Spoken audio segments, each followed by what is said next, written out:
Greetings, everyone. Welcome to CRWS. This is a study session covering the books Settlers by J Sakai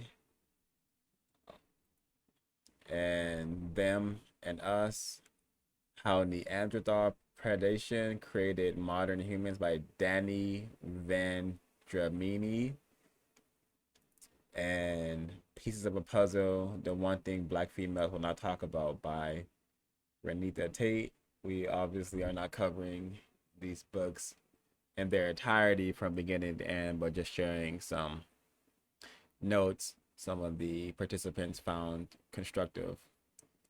So the date is September 10th, 2023, and we're going to get started right away.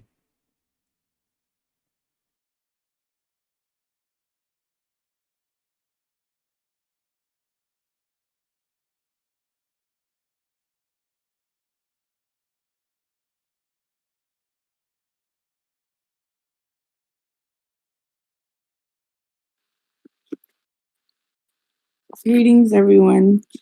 Today I wanted to discuss some portions of the book Settlers by J Sakai.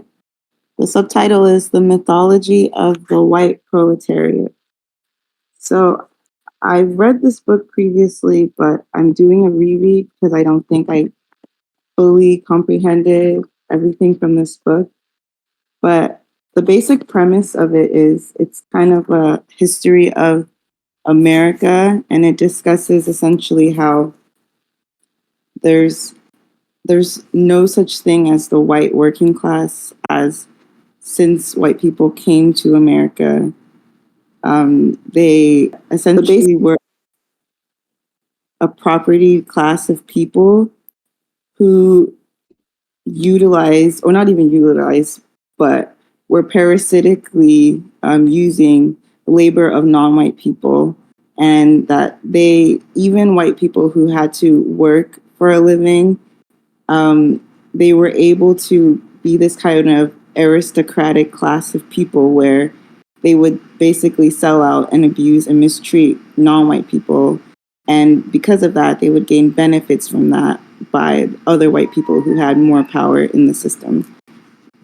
So the first intro page, I thought there was an interesting thing where this person is Japanese, to add context, the writer. He says that he says he's talking to he calls them new Africans, essentially a black person. He says, one day a friend introduced me to a young new African brother who was selling things on the sidewalk outside a large office building. When our talk turned to this book, the young brother looked up proudly and said, I already know everything about the white man, and he knows nothing about me. As we were talking away, I couldn't help thinking how many people had the same thought. Because they know that the white man is completely racist and treacherous, they wrongly assume that they know all about his society. This is really the point that the book begins from. So I thought that was an interesting intro because I thought there's definitely accuracy in that a lot of people think that they have a better understanding of white people and a better understanding of racism because they're non-white, or because they may know that racism exists to some capacity, but that's not necessarily true. And so he goes on to talk about a lot of so-called ethnic study programs. In the next paragraph, he says, we are getting imperialist sponsored, imperialist financed Asian studies, Black studies, Puerto Rican studies, Indian studies, ethnic studies pushed back down our throats. And it reminds me of when I was in college. I remember being around a lot of people who were Black studies majors, and they were quite possibly the most confused people about racism in that college. And it's because a lot of these programs are funded by the same people who fund the schools, which are white people. Irrespective of if you call it a Black studies program, it's still Black studies of what white people want you to know. And even in those studies, they're very rarely studying white people, which probably might be a better use of their time. So he goes on to say, all third world people in their empire remain totally blank and ignorant about themselves, their nations, their cultures, their past, about each other, about everything except going to work in the morning. But that day is over. So that was the part of the intro that I thought was at least interesting. So then in the first chapter, he starts to talk about what he calls the heart of whiteness. And he says the land is the basis of nationhood.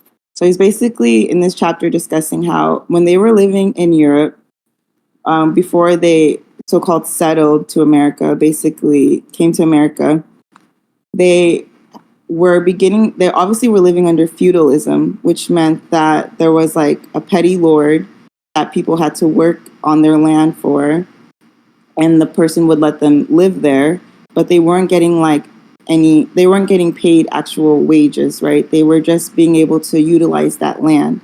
And they had things called common land in Europe, which is like where people were able to just exist commonly, grow food commonly. And so later on in Europe, they started having these things called enclosure acts, where they would take away the common land from people. Basically, it was the rise from like feudalism to the capitalist form of economics. And when they took away the commons, people no longer had access to land to be self-sufficient. And so when he talks about the type of people, the type of white people that came from Europe who first came to America, there's, I think, this idea that a lot of them were, I guess there's the idea of them being like these scrapping workers who were looking for a better, I guess, life for themselves, a better career, better future. So you can see here in the third paragraph, he says, this is typical of the English invasion forces. He should just say white, but I guess English means white because you can't be English if you're not white. A study of roughly 10,000 settlers who left Bristol from 1654 to 85 shows that less than 15% were proletarian or working class. Most were youth from the lower middle class, gentlemen and professionals, yeomen and husbandmen, artisans and tradesmen. The typical age was 20 to 24 years. In other words, the sons and daughters of the middle class with experience at agriculture and craft skills were the ones who thought they had practical chance in America. Essentially, like these were higher stratum of people in Europe. They had access to, the trades, which was very lucrative back then, especially if you're not a peasant worker. Like this is actually a way for you to have a sustaining business for a long amount of time. So I thought that was really interesting. And I think he has a chart that shows it. But anyway, and I think what was really interesting is if you think about Europe, especially London or UK, it's a very small place with a large amount of people. And like I've heard people say, it's like living as a rat. The conditions there are not very great. And if you are looking to have a large amount of land, it's very unlikely in the UK or in England, just because white people have hierarchy amongst themselves as well, and is quite rigid, especially in England. That's what it's known for. So I think this was interesting. He says, the myth of the self-sufficient white settler family clearing the wilderness and supporting themselves through their own initiative and hard labor is a propaganda fabrication. It is the absolute characteristic of settler society to be parasitic, dependent upon the super exploitation of oppressed people for its style of life. And as oppressed people, he should just say non-white people, because that's what they were doing. They were obviously not working, not, providing any sort of useful skills once they moved here. They were essentially utilizing or exploiting the free labor of non-white people, and obviously using horrific tactics like killing buffalo, luring Native American soldiers, and then killing all the women and children and old people. and other tactics like that to steal their land. And actually, England incentivized these people to steal Native American people's land too. So then, in the next section, just one second. Okay. So another part that I thought was interesting was and I don't know how the page corresponds here, but I can just read it. It's under the section Euro-American social structure. He says, America had no feudal or communal past. When he means America had no feudal or communal past, I would suggest that maybe he clarify that. I think he means white Americans had no feudal or communal past, but was constructed from the ground up according to the nightmare vision of the bourgeoisie. America began its national life as an oppressor nation, as a colonizer of oppressed people. America not only had a capitalist ruling class, but all the classes and strata of Euro-Americans are bourgeoisified. So when he's saying that no matter what class of white people you exist in, you're still the bourgeoisie, because all of the actual labor that people are doing, it's non-white people that are doing this labor, and you are benefiting from this labor. So I thought that that was also interesting. So to like fast forward and to go on, he also discusses kind of like the amount of wages that people received during that time, and he goes through how the wages that they received in America, the white people, were significantly higher than the ones that they would receive in Europe, which further incentivized them to like move here. But again, like I was saying, these are just artisans. These are not people who are like producing food. These are not people that are actually contributing to essential markets that people need to survive and thrive. So the next interesting part that he talks about is Bacon's Rebellion. And I think that there's a lot of misconceptions about Bacon's Rebellion. So to add some, I don't know if a lot of people know about that history, but people like to think of Bacon's Rebellion as like this time where white and black people came together to like fight off the richer white people. That's not it at all. So Bacon's Rebellion basically started by this guy who was Kevin Bacon, or is his name Kevin Bacon? Let me make sure. Or, well, I think it was William Bacon. So he was like, similarly, like I said, he was the son of an artisan. He made a lot of money, and he wanted to attack the Susquehanna Native American tribe. He wanted to take their land. He had slaves with them. And what he wanted to do was basically he told these enslaved black people, these slaves, he said, if you fight with me, I will grant you your freedom, so that we can basically take these Native Americans people's land, and I will give you some of that land.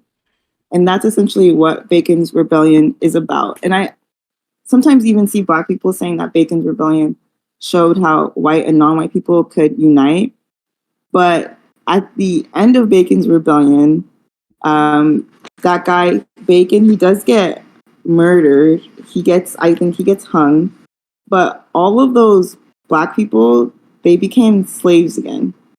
They went back into slavery right after Bacon's Rebellion. It did not help them at all. They didn't get these Native Americans people's land. And essentially, they were bamboozled and mistreated. So I thought that that was also pretty interesting, because I even had some misconceptions about Bacon's Rebellion. The next interesting part that he talks about is about kind of the desire to end slavery by the North in America. So white Northern people, I guess there's this idea that they disliked slavery because they thought it was inhumane, etc. But that's not true whatsoever. the reason why, there was an incentive to end slavery is because there was a lot of new lands in New Mexico, in Oregon, in California, in Texas, and there was a lot of disagreement about how this land would be utilized. Would this land be utilized for slavery, or would this land be utilized to create more industry that was in the North? This type of industry, like, coal mining, creating railroads, things like that. And so that's essentially what the Civil War was about. It was basically white people fighting over stolen land and trying to figure out what do they want to utilize this land for. Because a lot of white people felt like, during slavery, there's another misconception that, poor white people did not benefit from slavery. They definitely did. Because in this book, it shows that a lot of industries were set up because of slavery. Like, I think a lot of us know about how, like, a lot of insurance companies, they were basically got a lot of their income from insuring slaves when they ran away. But not just that, he talks about how, like, shipbuilding was essentially a slave dependent labor because they needed to utilize those ships, obviously, to go to Western Africa and to kidnap people, and also to go from Western Africa to kidnap people and then go to, like, Brazil and other countries too. So there's a lot of industries that white people benefited from during slavery. But even though they were able to have a decent amount of, I guess, lifestyle, like being parasitic and utilizing slave labor, they wanted to be like the slave owners. They wanted to have this huge plot of land, to have 500 plus slaves on their land, on their property, right? And that's essentially like why the Civil War happened, is because a lot of these white people realized, hey, either I can be like a person who makes a lot of money owning industry, like owning capital, or I can be a lot of money owning land. And they were basically fighting between these two forces. And another part that he adds to add evidence to that is people like Abraham Lincoln, etc., wanted to, once slavery ended, get rid of all African people, Black people in America, right? That's essentially what the country of Liberia is like an experiment of like, okay, if we get rid of all of the Black people in America, where can we put them? And he writes this in his text. I can't find it at the moment, but if I find it, I'll post it in the chat. But he writes in his text about, essentially like at the end of this Civil War, having a society where no Black people exist. And he doesn't necessarily say like we need to ship them all away. He also says like, we can just make their lives so miserable by providing them with no access to work that would make them want to leave anyway. So I thought that was really interesting. He also talks about slavery in the North, because there's also a misconception that there was not a lot of slavery in the North, but a lot of the income in the North was utilized, a lot of slave labor, essentially like as I guess you would say like maids or working in shipyards. And what they would do sometimes is they would they would rent out slaves. So they would rent out slaves for like, oh, this person can work in your lumber yard for like a week and I'll rent him out for you. They did that a lot in the North, and it was a significant part of their labor too. So that's another thing to bring up. I'm trying to find. So he also discusses how Black people, when there was slavery in the North, there was such a large amount of Black people. And that produced a lot of fear in these not in these white people. So there's a part where he says, in 1820, Africans comprised at least 25% of the total population of Washington, Louisville, Baltimore, and St. Louis, at least 50% of the total population in New Orleans, Richmond, Mobile, and Savannah. The percentage of whites owning slaves was higher in the cities than it was in the countryside. Very interesting. In such cities as Louisville, Charleston, and Richmond, some 65 to 75% of all Euro American families owned African slaves.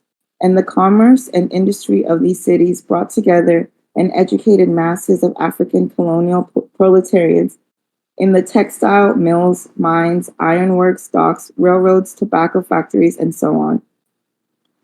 That's to say that means that there were a lot of Black people who were actually quite skilled, like he says, in textile mills, mines, ironworks, docks, railroads, tobacco factories, and so on. So during the Civil War, a lot of these white people are thinking, okay, so there's about to be a lot of Black people who are no longer enslaved, and they're going to be highly skilled, and a lot of the skills that we don't have because we're not doing any work.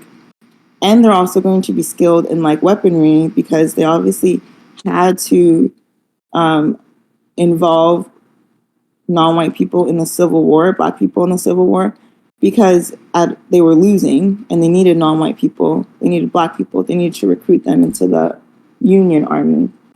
So that's why a big push was to, get rid of these Black people, whether it was through genocidal methods after the Civil War or through, basically just expropriating them, making them leave America. So I thought that this line was interesting. He said, contemporary white travelers often wrote of how alarmed they were when visiting southern cities at the large number of Africans on the street. One historian writes of New Orleans, it was not unusual for slaves to gather on street corners at night, for example, where they challenged whites to attempt to pass.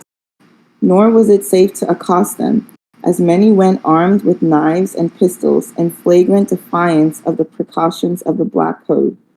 A Louisville newspaper editorial complained in 1835 that Negroes scarcely realize the fact that they are slaves, insolent, intractable.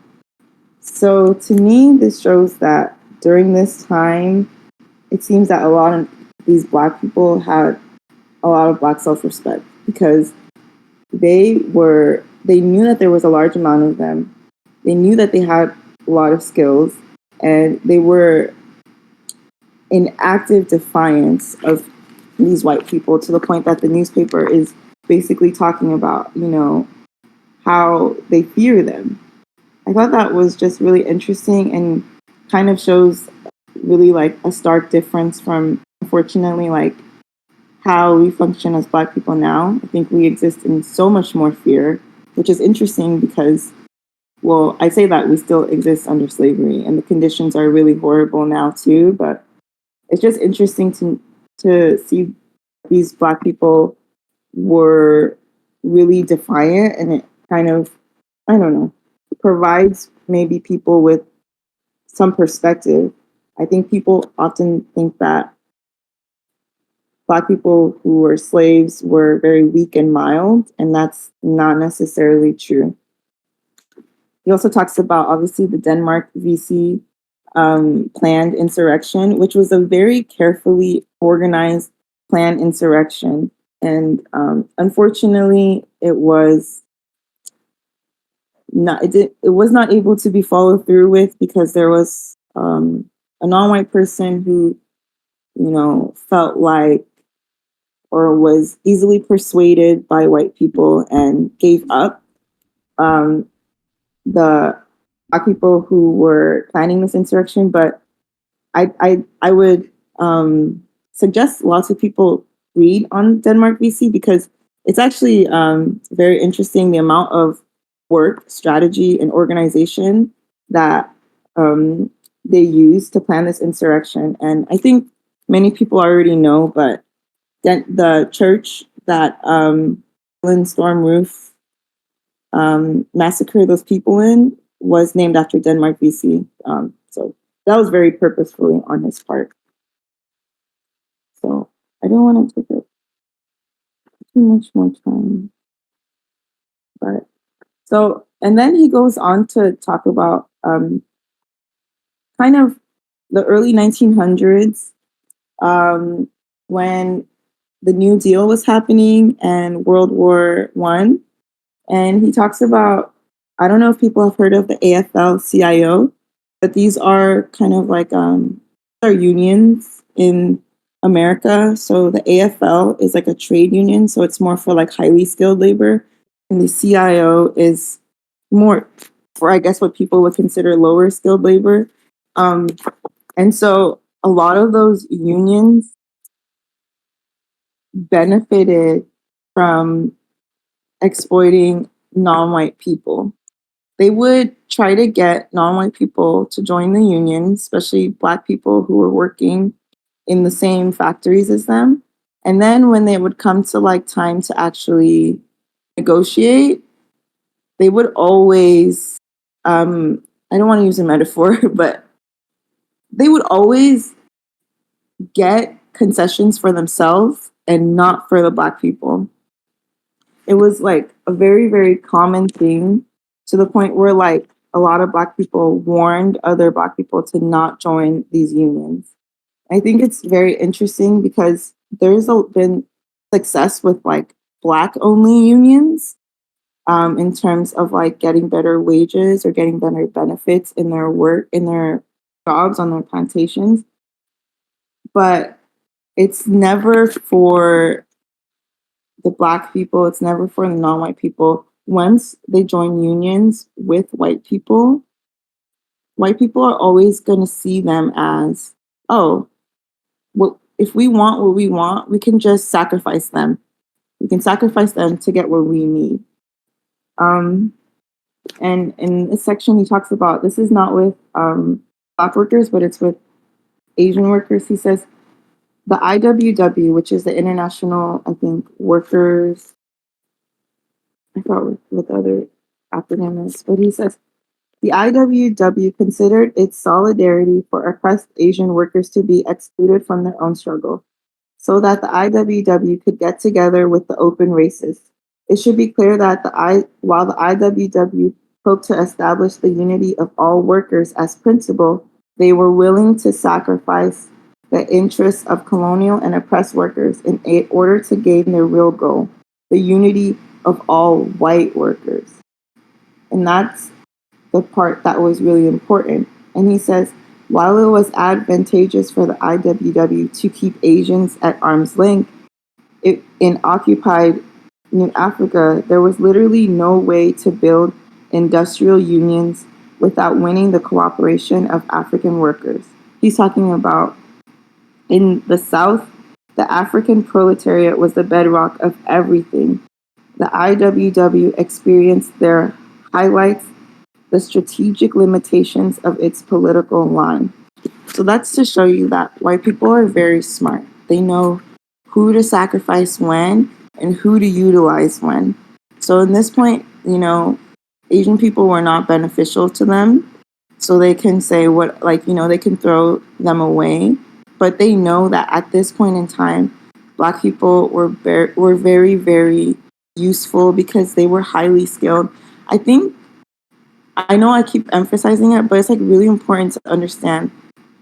After a lot of these wars, after like World War One, World War Two, the Civil War, so you have a high amount of Black people, Black males, who are highly, highly, highly skilled, and they have a lot of military experience. And you can see that juxtaposed to how a lot of Black males exist now. If you think about a lot of the work that Black males are able to do, or are allowed to do, a lot of it is not, working in industries that produce like goods and services, working on skills that would help build any sort of independence. A lot of it is working in service industries, Not to say that those industries are not beneficial, but they don't provide you with the necessary skills to gain the kind of confidence to believe that you can independently run your own city, run your own business as a group, you know. So I think that that is just really, really interesting. Um, that's all I wanted to say for now. I hope that that was kind of what I've learned so far in this book. I would say that there's parts of the book that I don't agree with, but I think the overall premise is really, really important in that people really need to understand that a lot of times people bring up class, a lot of times they bring up like white people, working class white people, poor white people, but you have to understand that that's not how it functions. Like class is a function of race. What race you are in, you know, produces the type of economic conditions that you exist in. And I think this book makes a good point in showing that, you know, white people do not exist in a lower working class.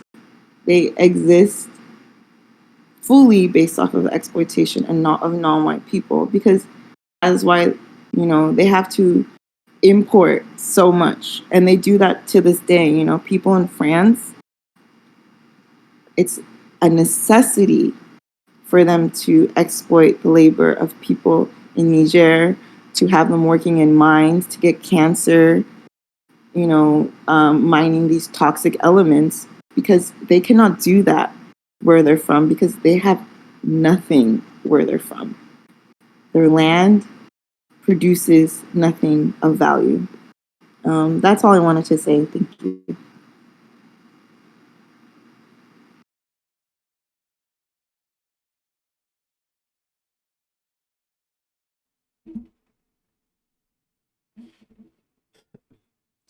Thank you so much for your notes, Miss Kamaria.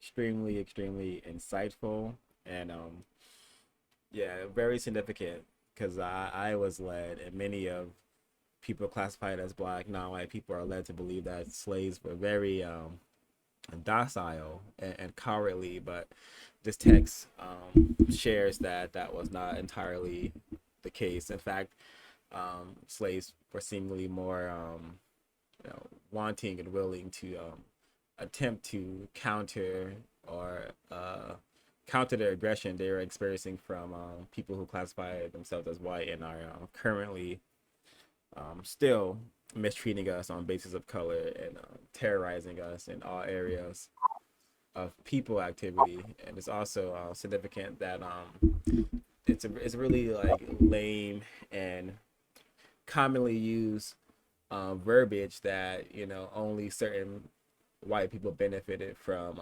slavery, and slavery and the Civil War was not entirely about slavery. But that's just nonsensical deception that we should expect the racists to throw our ways.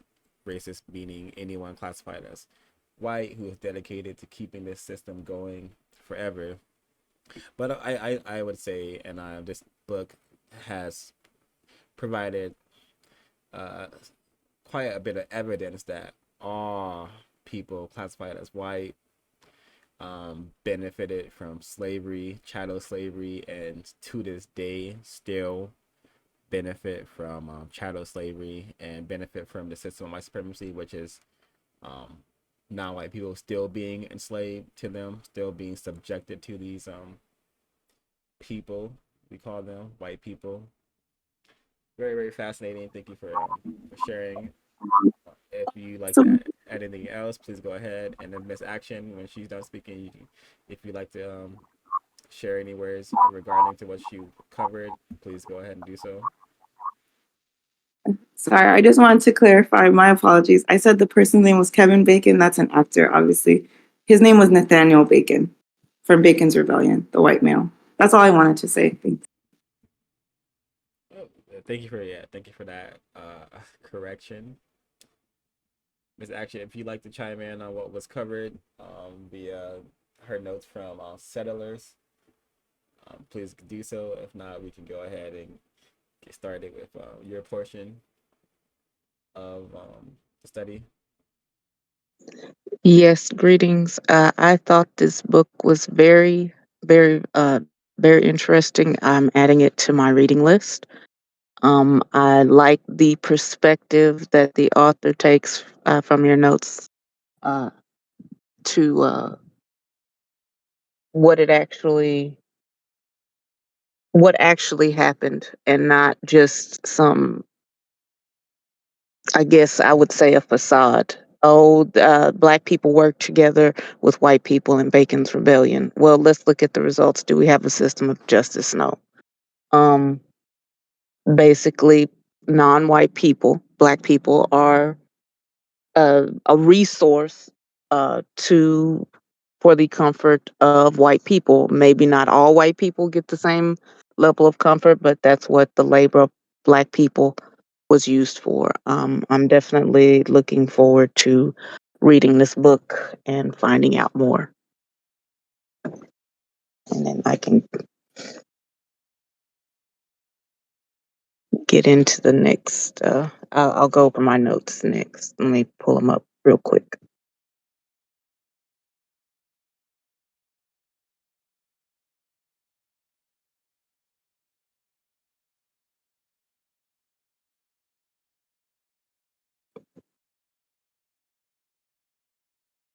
Mhm.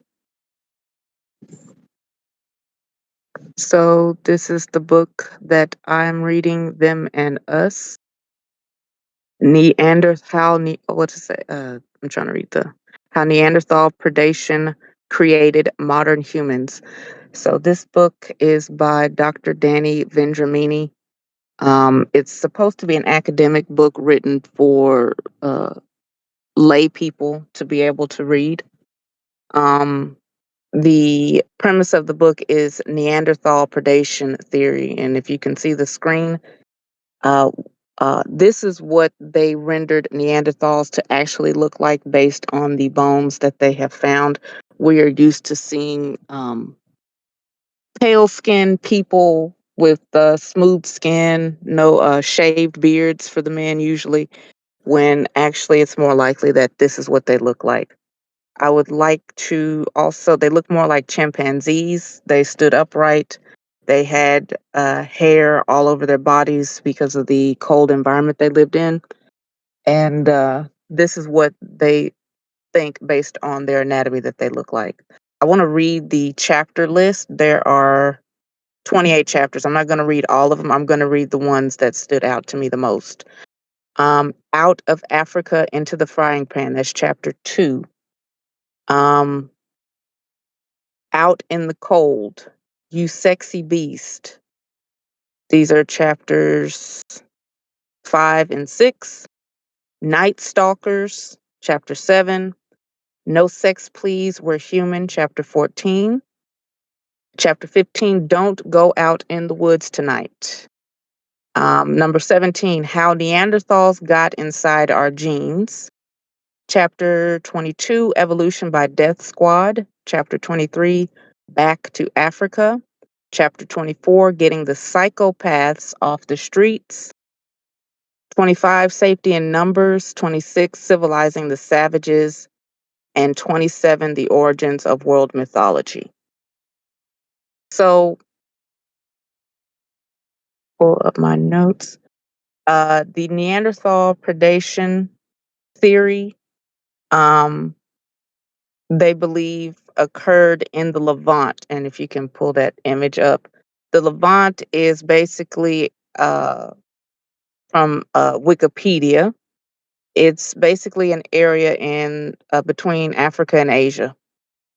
Um, this is where Neanderthals, they hypothesized, they theorized that Neanderthals and early humans interacted with each other.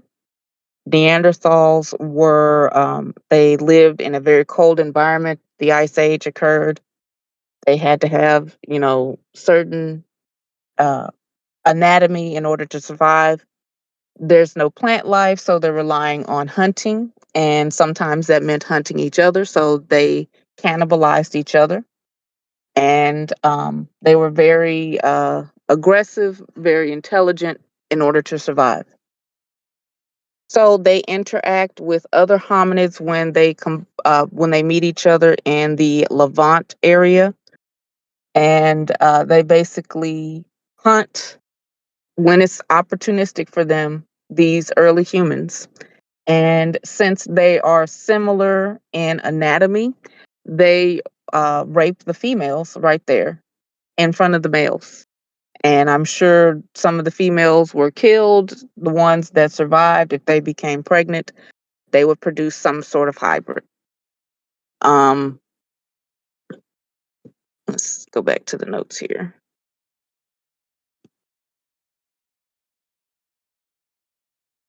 So, part of the in chapter 1, um, where he explains that Neanderthals look more like chimpanzees.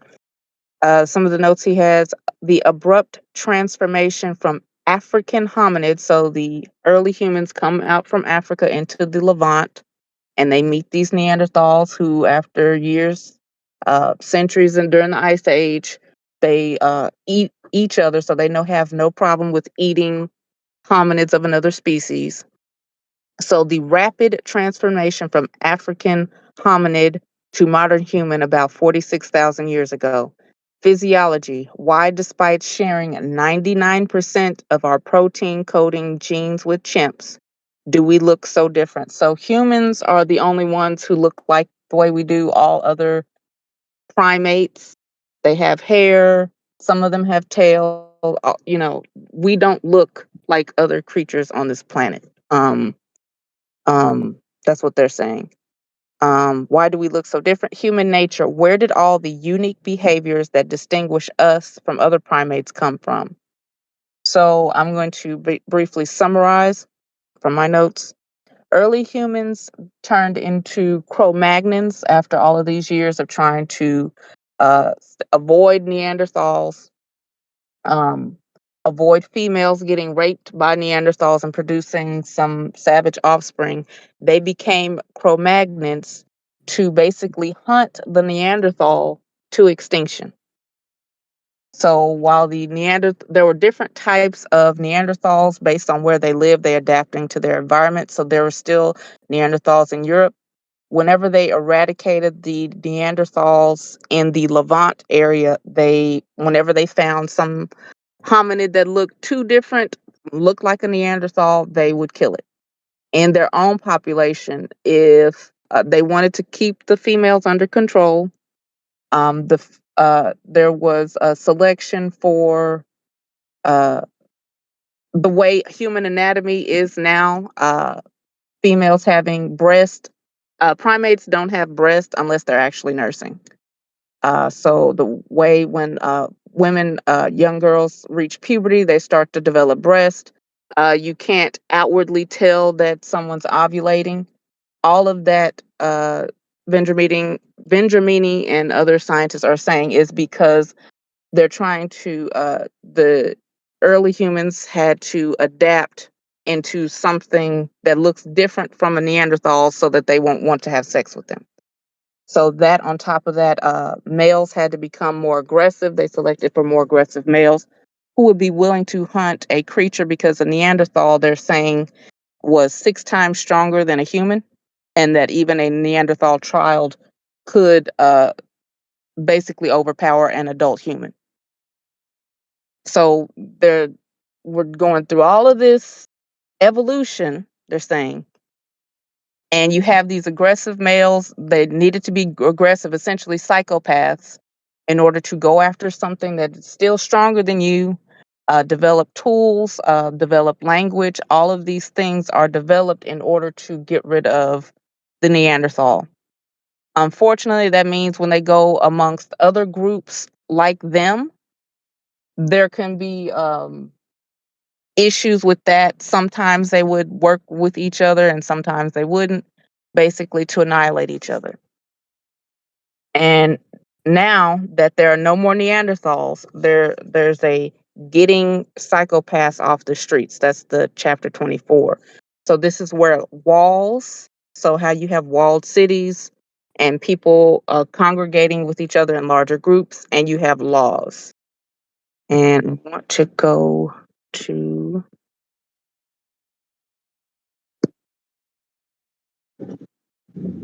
so I'm going to read from the book. This is in chapter 26, Civilizing the Savages. So there are no more Neanderthals around. Even the ones that weren't hunting them in the other areas in Europe, they basically uh, killed the Levant Neanderthals, and then they killed the European Neanderthals. So they go from Asia all the way to the tip of Spain, and that's where the last Neanderthals were. Um, so now you have these hyper aggressive males that are, if there's no Neanderthal to fight, they're basically preying on women and children, and that's not suitable to help the civilization thrive. So I'm going to read from chapter 26. The seventh and final constraint on male hyperaggression was ostensibly cultural. It was the uniquely human collection of laws, edicts, and philosophies, conventions, and collected wisdom. The earliest example of coercive cultural management of male violence is probably the set of 57 laws, guidelines, and edicts preserved on a small clay tablet by the king of Ur-Nammu in 2112 to 2195 BC, known as the Ur-Nammu Law Code. It begins, then did Ur-Nammu, the mighty man, the king of Ur, the king of Sumer and Akkad, by the power of Nana, the city's king, by the, and it's a parenthesis, established justice in the land, and by force of arms did he turn back evil and violence. And there was another one that we've heard of, draconian laws.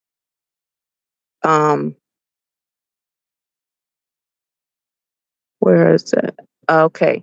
In the 7th century BC, Greek legislator Draco, by imposing the death sentence for practically every offense, no matter how trivial, he gave his name to the word draconian. So,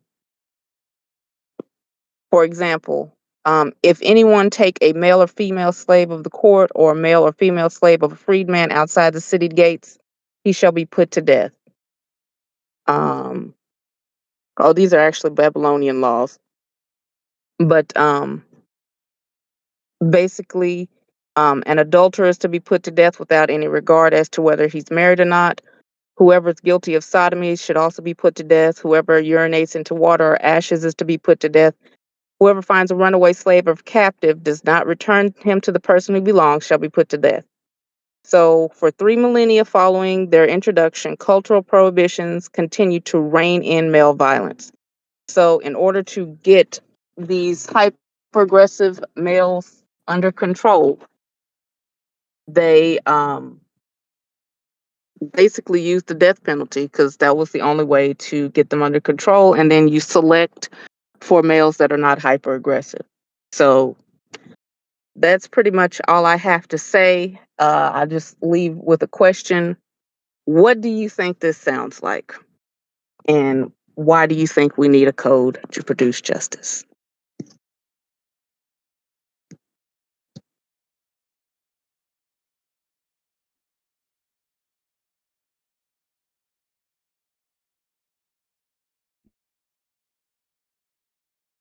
Thank you, Miss Constructive Action. Very, very fascinating text. Definitely one I'd like to read as well. Them+us. I wonder how much information was withheld in the production of this text, and I wonder how authentic it is. I am thinking about uh yeah, this book definitely leaves your notes give me a lot to ponder in regards of the, well, very little to ponder, because I'm assuming, just following behavior patterns, that these people were classified as white, mostly would be classified as white. And I'm also reminded of that movie, A Quest for Fire. But thank you for your notes. I'm gonna see if Miss Kamaria unmutes in a few seconds. If not, I'm gonna get started with sharing. Yeah, go ahead. Oh yeah, it's an interesting book. Definitely going to read it. The chapter titles were kind of odd, a little tempty, but I think they're, like you were saying, meant to entice lay people to kind of be interested in this more, I guess, like densely scientific knowledge. The last part was really interesting when you were talking about everything being like punishable by death. I was just um, listening to someone talk about the book Things Fall Apart, and he talks about in that book, it's about Nigeria before white people came. He talks about how in that book, I think in his tribe, one of the people within a different tribe killed one of the people in his tribe. And what he does is he gets the elders from his tribe and the elders from that other person's tribe together, and he basically says like, you have to give me like someone within your tribe, and I have to like, and I'm going to take them and raise them as my own. It was essentially like a life for a life, but not in terms of death, in terms of like, I'm taking someone from your tribe and bringing them into mine. And that's the kind of model that was set up in a lot of pre white invasion, white black countries, where it wasn't like laws are about punishment and death, but it was more about understanding like the whole ecosystem and people's parts in it, and how if you take something, I take something, but I'm not going to take it and kill it. I'm going to take it and grow it into something new and better. So I just thought that it was really interesting, the kind of differences in how their laws were set up.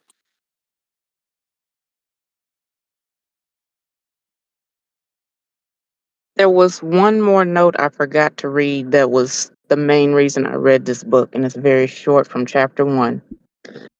Page 17. Until we understand the evolutionary imperatives that subliminally drive universal human behaviors, xenophobia, superstition, sexism, war, racism, homicide, ecological vandalism, genocide, and the nuclear arms race will continue to hold sway over humanity.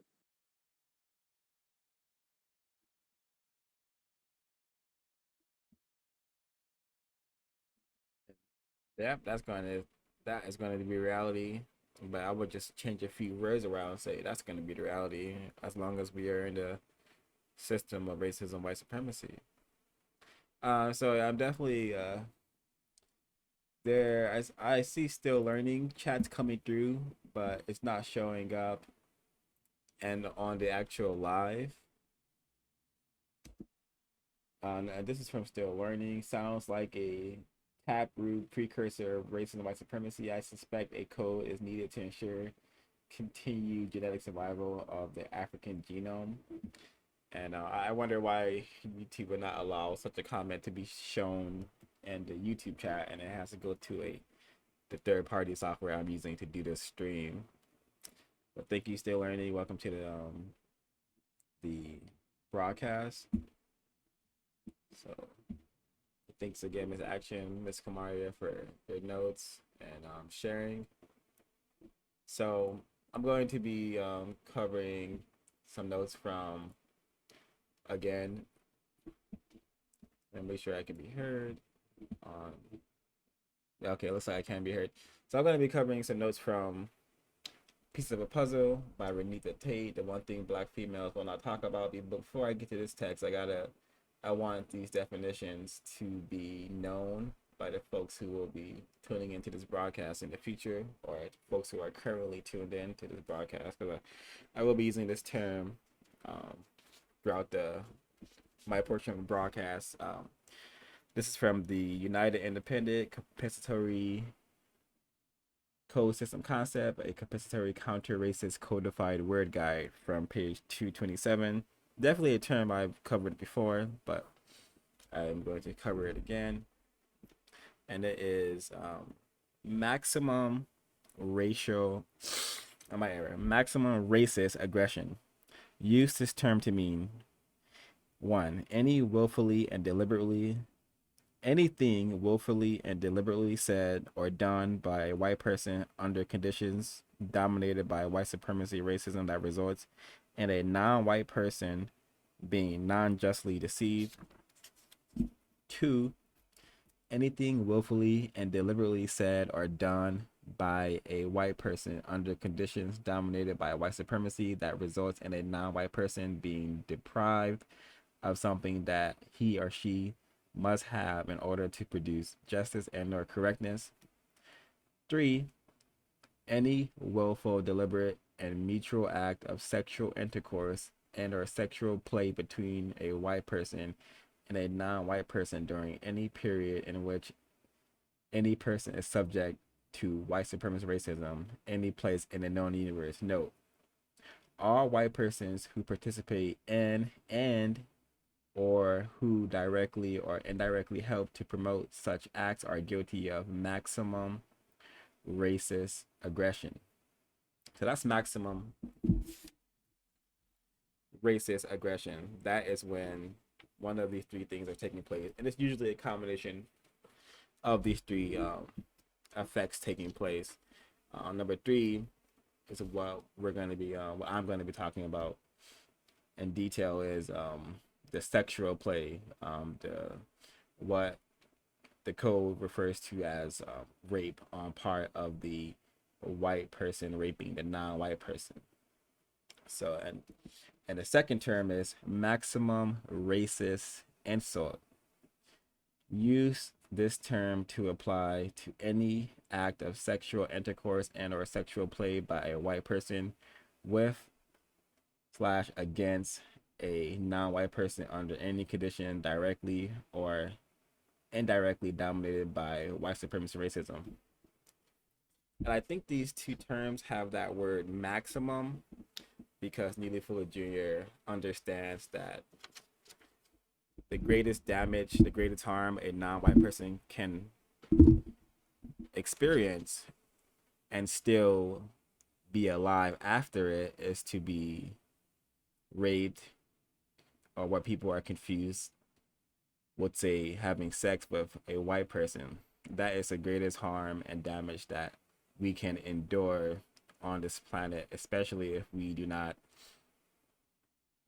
develop a understanding of what we're dealing with and what has been done to us. When we think we are having sex with these people who are obviously determined to keep us their prisoners of war forever, when we experience that, it just does something, it does a great damage to our minds and our ability to counter and effectively want to counter the system of racism, white supremacy. And this book by Miss Reneathia Tate is very, very, very significant. You could get it by going to Secret Sex Talk. I'll put it in the description of this broadcast, but you'll see it on the screen.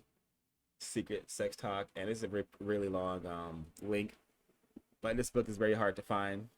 It took me a while to get my hands on it, but this is a link that folks can go buy it from if they'd like to buy it.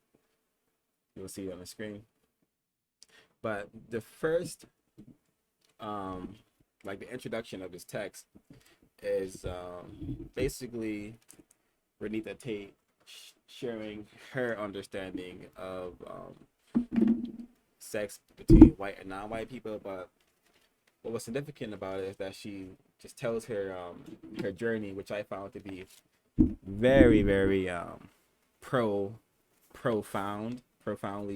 powerful, to use such a word, and also profoundly like telling as to what we are dealing with. Sex between a white and non-white person always involves deception, violence, and great harm that the white person is conducting. So I'm just gonna be a quiet bit of reading from this text, which is totally fine. So in the very beginning, she discusses. I'm just gonna paraphrase some of the beginning before I start reading. She just discusses like her thoughts, and her thoughts are reflective of a large number of a large number of non-white males and non-white females on this planet who have no understanding of the system. They are taught just to get a job, to find quote unquote love, and just make sure you have income and to find a relationship. Very, very few of us are directed and taught that we are in the system of white supremacy racism. Even fewer of us are taught that we have an assignment to eliminate the system and replace it with a system of justice by guaranteeing no one is mistreated and the people who need help the most receive constructive help. Even few of us are, taught about that reality of that, how we should be spending our time here. So she recounts a relationship she had with a black male and how the relationship was not what it should have been. Long story short, the black male ends up in greater confinement, what you know as prison, and then after he is released from prison, he is eventually gunned down by policemen, what the code refers to as race soldiers, terrorists, white supremacists. But race soldiers is a term that the code refers to as police, cops. So, and she also recounts briefly how so many black males in her high school were just dying, perishing. This is before she had her understanding of the system of racism, white supremacy. So, her and her associates, they would often take trips to Toronto to have what we have been focused, what we have been taught to focus on a lot, to have fun, to party it up.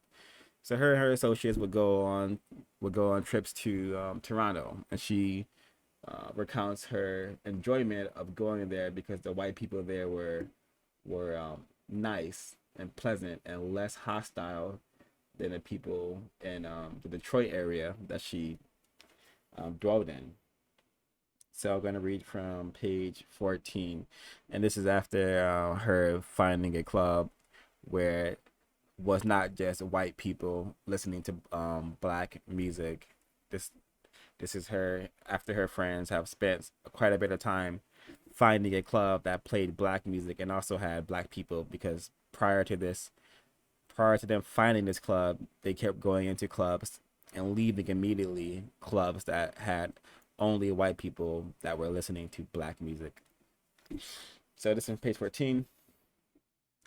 And after her noticing this white man, he came up really close to me, staring into my eyes. And I know now when he looked at me, he saw an innocent look in my eyes. This white man was very handsome to me. His hair was long and brown, and he wore it in a ponytail. He wore 2 earrings, one in each ear. I thought many things. This white man had a soft, pleasant look about him. It was sort of a male female look. I now wonder why I was attracted to that. This was also during a time when the singing groups Wham and Boy George were out and were a hit among the black females I knew. I thought to myself, I am hanging out with this white man who looks like one of those stars on television. I was fascinated with him. He started staring at me for long periods of time. He had a pleasant look in his eyes, and I remember thinking to myself, I'm so ugly, but I must be not that ugly if a white man finds me attractive. His so-called attraction for me made me feel really good inside. And this passage alone is an indication of the immense programming Reneathia Tate had received in her youth. Because at this age, this is when she's about 20 to 24 years age, and she has been significantly programmed, masterfully programmed to associate white men with TV stars.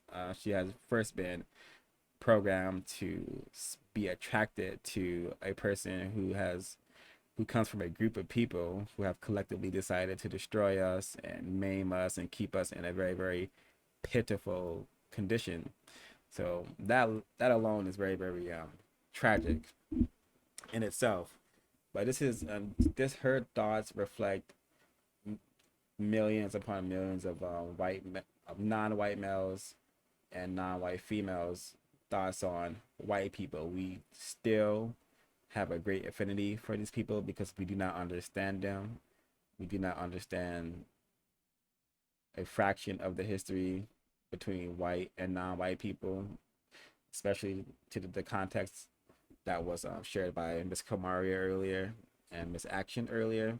We just are very ignorant to what it means to be white, and her thoughts, her statements here reflect that. And we are easily engrossed by white people. And as I continue reading and sharing, that will be very, very evident. So continue on page 15. I became more fascinated with him when he started profiling and modeling in front of him. So this is after they go her friend meets a black male, and he says we're gonna go back to my uncle's place, but instead of it being his uncle's place, it's actually this white guy who she had saw in the club briefly at a distance, but when she turned away, he had disappeared, and they are going. Her friend leaves with this black male, and she does as well, and they end up at the same white man's house, and she still does not know how that occurred. Maybe the white man masterminded this from the beginning. What you would eventually finding out what occurred between the two. I became more fascinated with him when he started profiling and modeling in front of me. He was swinging his hair back and forth and bending over and getting up. It was as though he was putting on a show for me. And when he finished, he sat down on the couch next to me. I understand now that he was showing off. When I had a close look at him, he then started looking more and more like Jesus Christ, or at least the pictures I saw of the white Jesus while growing up. You see, it is very possible that I never even knew his name, but he will be called the white Jesus because that's what he looked like to me. And when he spoke, it was in a very soft and gentle voice. I was so fascinated with this white man because he looked like so many different people. People on television, people in pictures. He was exciting. He was very nice and kind, but he didn't say much. He just touched me and put his arms around me as we sat on the couch. I felt very comfortable with this friendly white man that I didn't even know. So because non-white people are so programmed in this system, especially programmed to trust white people, to see them with smiling faces and being pleasant and entertainment, a large number of us do not read text, do not study white people, so we see what we see through these screens as reality. We believe the lies that come to us via television, music, and whatever other sort of content white people are producing and putting in front of the faces of black males and black females. So this is why when we think of a Jesus figure, we would associate that with a white man, as victim of racism Reneathia Tate did in her past. It's just we are under a tremendous amount of programming. We are taught to just worship these people directly and indirectly without even understanding that we are worshiping and engrossed by these people who are possibly practicing racism against us. And this just indicates us to the mastermind of the white Jesus man that she is telling us about. He didn't say much, which is part of the white code. You know, you do not share much information with these black and non-white people. Don't. That's the white code.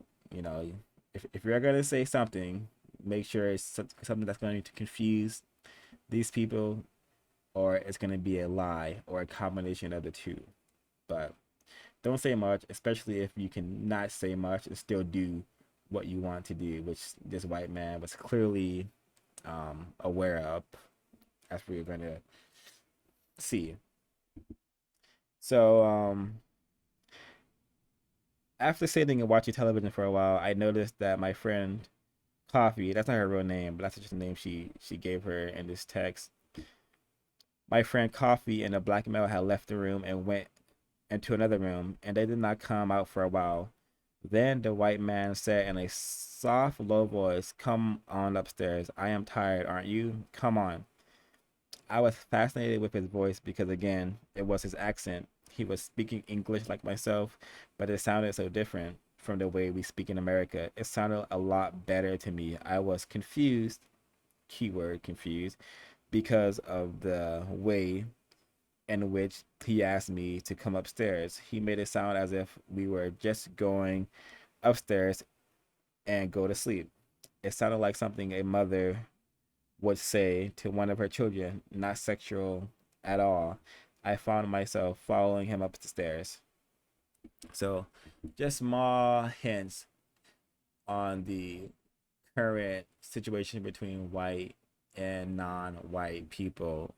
They have placed non-white people worldwide in a childlike position. Neely Fuller calls us their illegitimate children, which is perhaps why this white man was able to just easily get this black female to follow him up the stairs with a soft, calm demand to come on, let's go upstairs. And most non-white people are confused about most things they're doing on this planet, especially when interacting with white people, which she says I was confused, and when you're let alone, she still went up the stairs because this is when she had a very little understanding, if any, that she was a victim of racism, subjected to the system of white supremacy racism. So she talks about when she gets up there, she sees the white man's phallus, and she shares some remarks on it. I'm gonna skip over that and jump down still on page 15. I looked at him and remembered he was a tall, thin white man, and his penis was light in color. Then, in about 2 seconds, he was on top of me. Today, I don't remember him ever kissing me, and I could not see his face at the time because he was taller than me. His entry into my body was gentle, but once he got inside of me, he went on like a wild animal. My error. His entry into my body was gentle, but once he got inside of me, he went on like a wild man. He began pushing and pushing. He was very violent and rough. He started pounding, pounding, and pounding on me. He was hurting me. "It hurts. Please stop," I said to myself. I was crying out, but no one could hear. I never said anything to him because I was too scared. It was like he was trying to violently kill me. So this is why it's called maximum racist aggression, because it is a huge act of violence being committed against a non-white person, whether it's a black female or a black male. It is very, very damaging to one's psyche. And violently kill me, she used to describe her experience with this white man. And yeah, a lot of white people brag about, what they call rough sex. It's not the same kind of sex that non-white people seem to partake in. It's a very hostile act, actually, from what we're going to learn. And I'm going to continue reading. All I thought to myself at the time was that I'll be so glad when this is over. I knew that he would not be able to continue at this pace for long without reaching a climax. I lay there holding my body stiff as a rock. I said to myself, please hurry up, and I will never ever do this again. At this point, he shifted his body, and I could see his face. I was watching him closely and waiting for the expression on his face to change because I knew then it would be all over. And I'm gonna skip a bit. I never knew about or ever experienced. I never knew about or ever experienced with sexual intercourse with black males. There was always a pleasing vibration I would receive from being penetrated. It was finally over. It was not like the white Jesus was made inside of me. Like, it was finally over. It was not like the white Jesus was inside of me for a long time, but the pain of it all seemed to last forever. So she compares the sex that she's received from black males to this white terrorist rapist, and according to her, it was very, very different, obviously, because um, black males, yeah, more times than not, are not attempting to harm their partner when they are having consensual sex, but that just may be in white people's nature to just be sexually aggressive, violent. So let me make sure. So I'm sure we are going to be able to understand why this term maximum racist aggression and maximum racist insult is a term in the word guide, because it does cause a great number of harm, and it has been said by many racists, including Neely Fuller Jr., that a lot of times a non-white person is better off being killed by a white person than being led to believe that they are in a relationship, a mutual sexual relationship, or anything of that sort, because it just damages the mind too greatly. Fortunately for Miss Reneathia Tate, she had a very, very powerful will to understand what she experienced, and the creator certainly guided her into um, the code.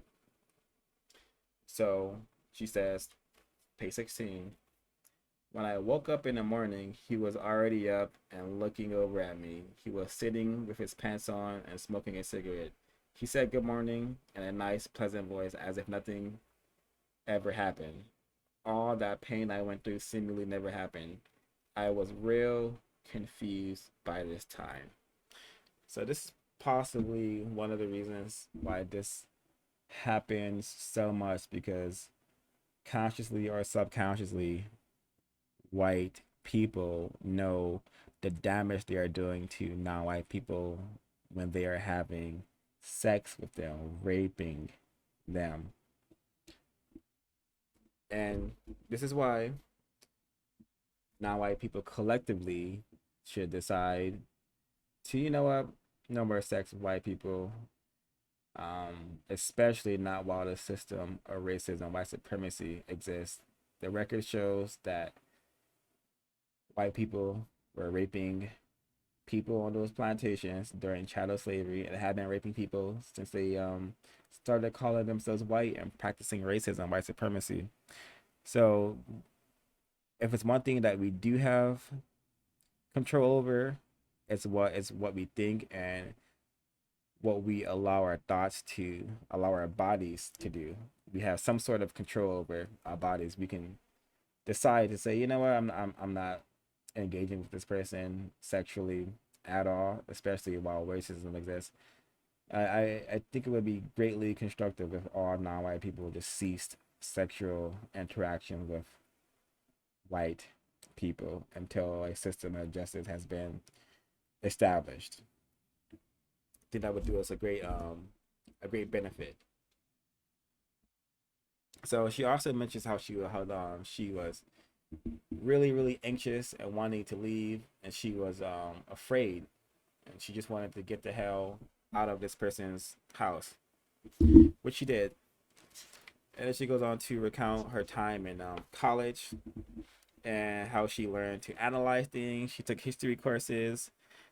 She knew about slavery, but the more things she learned, the more questions she had. And she asked herself a really, really important question. And this question is one of the reasons that she was able to discover Neely Fuller Jr. and his code book.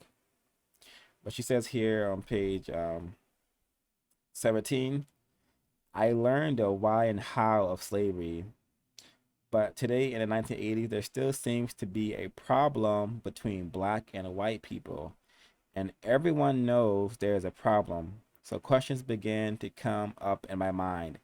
I wanted to know what black people did to white people to make them hostile towards us. And that's an excellent question. Why are white people so hostile towards non-white people? And I think the answer is because we are not white, and they want to keep this system going forever for their evil benefit. And she talks about how she went into therapy and how therapy taught her a number of like techniques to kind of soothe herself from the emotions she was experiencing from her being raped, but she still doesn't have the language to say that she was raped. She just knows something is incorrect about her existence, her emotions, and what she is experiencing. And she says this on page 18. Let's see something. All right, she says here on page 18, you see, in counseling, I was taught to confront painful issues instead of running from them. I was ready to confront these issues and try to rid my and I was ready to confront these issues to rid myself of them. I stayed in therapy for 2 years and then I left. I remember my counselor telling me that I was a very angry young lady, but I had a right to be, he said. The only thing he said that stuck with me was not to blame my parents. They did the best they could, he said.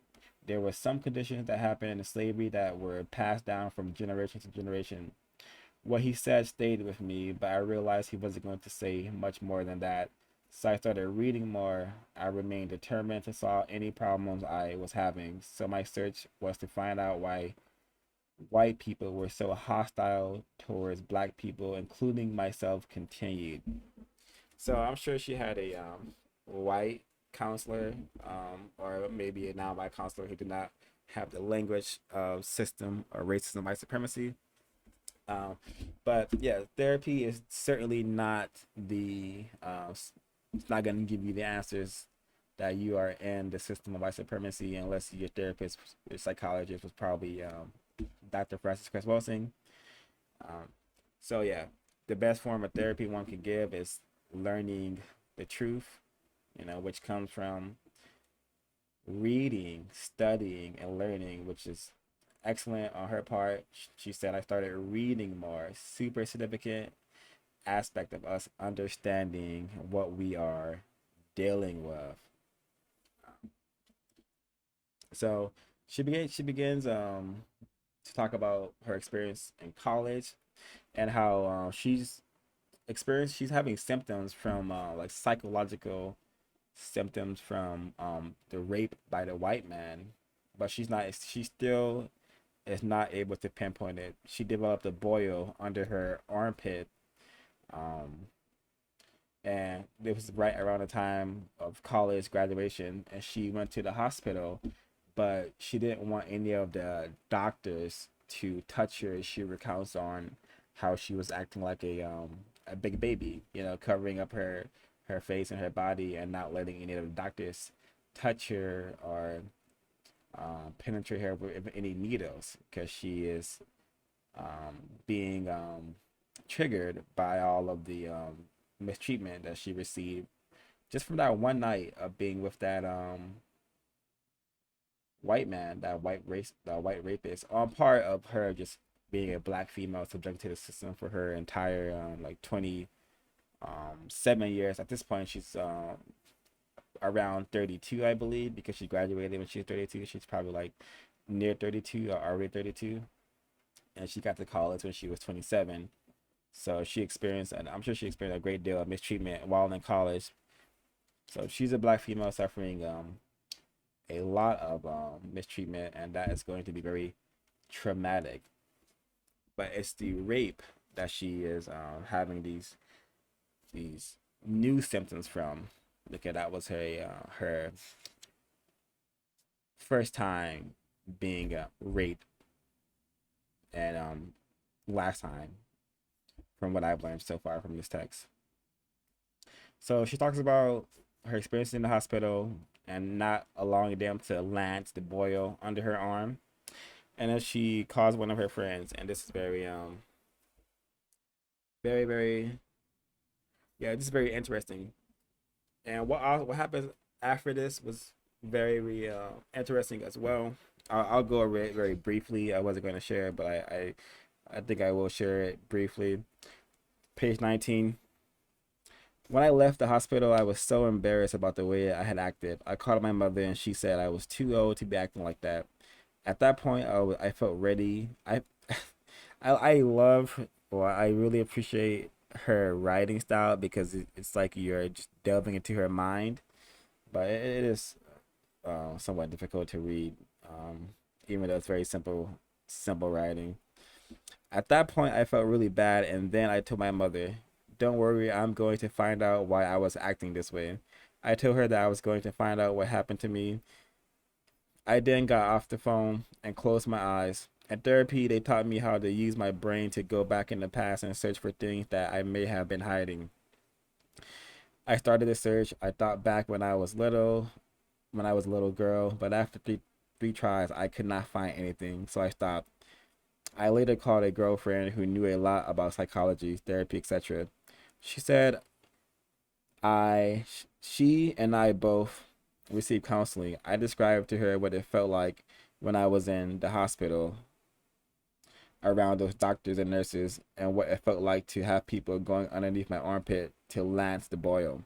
I told her that I was throwing my hands up in front of my face and the body trying to block myself from the pain. I also told her that I had to protect myself, and I did not want to be penetrated by that needle or sharp object they used to lance the boil. My friend then said from the imagery that she was picking up from me sounded like I was describing a rape. I froze on the telephone and said that I was never raped. She told me to think about it, but but that's what it sounded like to her. So she goes back and she does some thinking, and then she names an experience that happened to her when she was a little girl. She calls her mom. She calls her mom crying and said Lucky did it. And she recounts a story about a little black boy who tried to he was a 9-year old. My bad. He was an 11-year old black boy, and she was 9, and he tried to rape her, but she was able to fight him off. And she described his phallus as a big black missile, and that's probably something to take note of. But her telling the story gave her relief to her mother, but she realized that Lucky did not actually rape her. He never penetrated her. She was able to fight him off. But that's still very tragic experience nonetheless. So continuing, she says on page 20, several months later, I was still searching for answers to all my questions. I still did not know what black people did to make white people so hostile towards us. I joined a study group, and there I would begin asking questions. I just kept on asking questions. Then this black male brought some tapes over for me to listen to.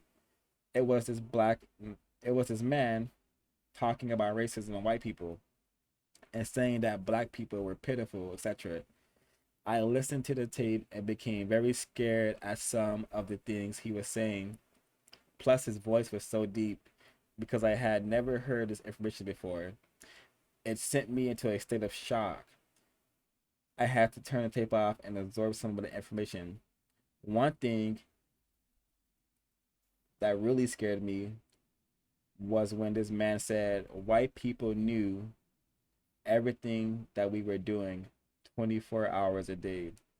He went on further to say that they could predict what our grandchildren will be doing before they even reach the planet. To me, that was a power that I never knew anyone had.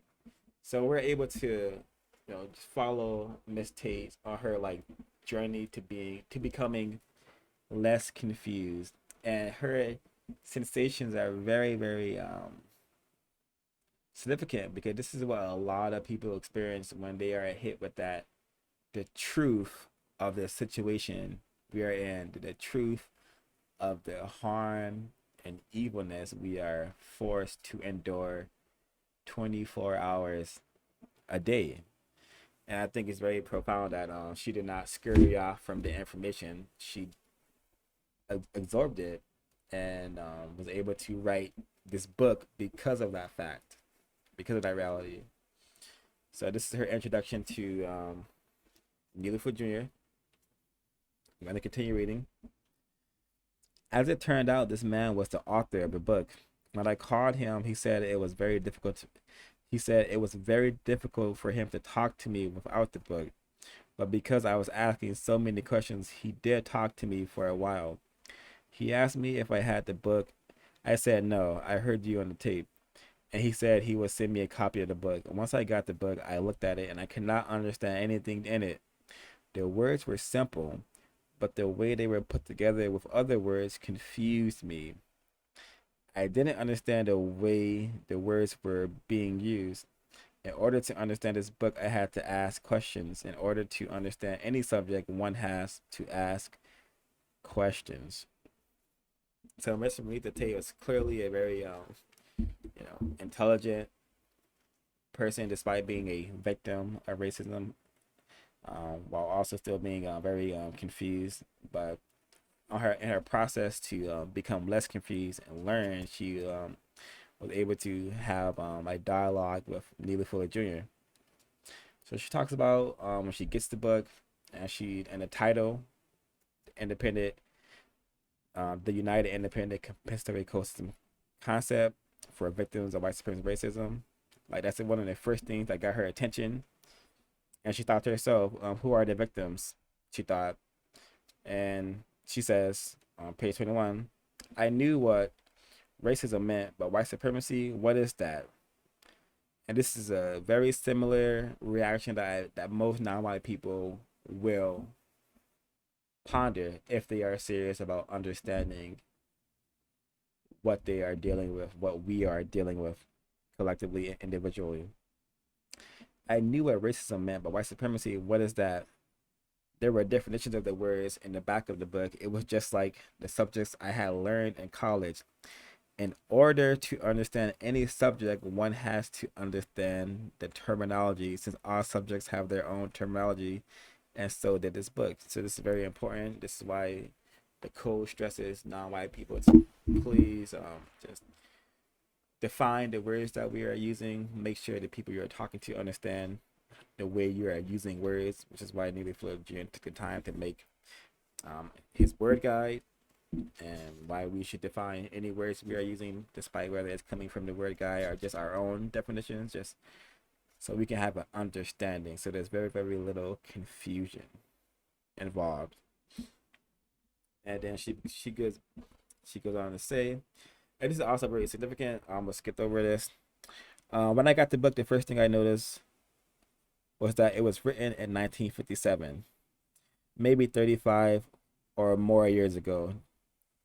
So the book has been on this planet for quite a while, and the information is still very accurate to this day.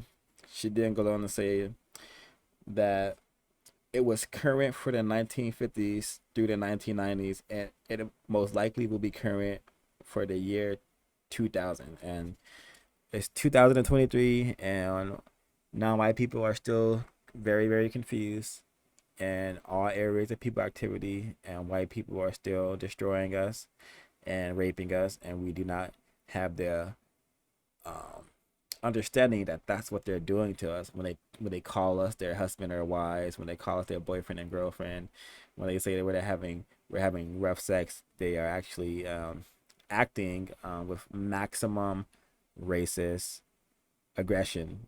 The ultimate insult for them to lie to our face and pretend that we are in a balanced mutual arrangement when that could not be farther from the truth and reality of what we are experiencing here on planet Earth 2023. And this I want to say I felt the same way, but I've never had an affinity towards the Bible. But I really felt I really relate to this passage nonetheless on page 21. This book for me then began to become this book for me became a book similar to the Bible. Bible is a code that attempted to offer self-discipline for all people in the known universe. This book was a code just like the Bible and the Quran. The code book brought a new set of values and morals for me, and my thoughts, speech, and action. It told me, being classified as black, what I should do and should not do in all of my daily activities. However, this book was not classified as a religious book. It was a book that everyone could use without being within a religious group. My mother tried to give me some type of code system when I was growing up. She told me what was told to her, and this was very little that she or I could understand. So, just what we should expect from just most non-white victim units, what we call families. Is not many of us know what we should know, and the so-called parenting that we do is pretty poor. But that is the racist fault, not entirely the fault of the so-called parents currently attempting to parent their offspring. So she says right here, really significant on page 23. I began reading the section under sex, and of course there were some definitions. I also asked about the white people and black people having sex, and then right away this black man asked me if she's talking about Neely Fuller. This black man asked me if I ever had sex with a white man.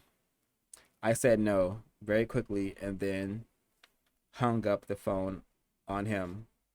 So she's correct. She never had sex with a white man. She was raped by a white man. That is not sex.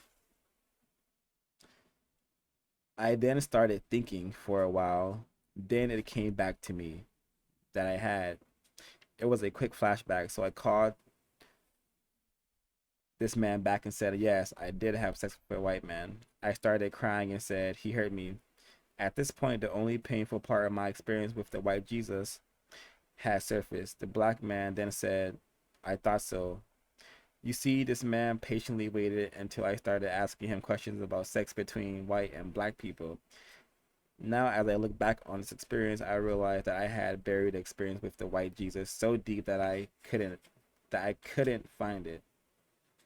You see, it was still 1992, but 6 months after my girlfriend told me about the imagery that she was picking up from me.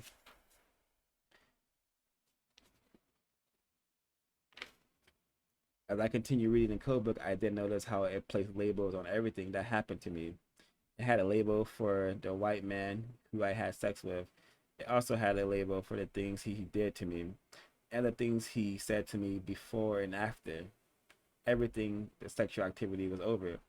There was a label for the way he acted towards me. The code placed labels on everything. I was able to identify and better describe what happened to me with the help from the code. So this is just how thorough Neely Fuller was when writing the code book. Just she's able to now understand what she experienced and what she can call these things. On page 24, where I was previously reading from, but jumping down a bit, she says, the code does not refer to black women and men as such. Instead, it uses the words black males and females. The code says, in comparison to white people, black people are childlike people. And this is why maybe 2023 you get so much slack for using these terms correctly. Black males and black females. Some of us will get offended and say I'm a man or I'm a woman.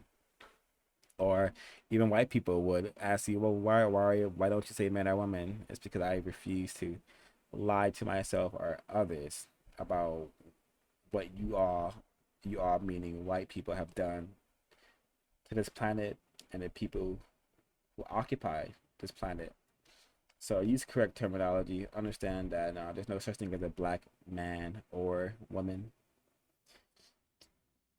She continues. The white Jesus was labeled a racist, and although I was 24 years old, I was mentally a girl. I was primitive, pitiful.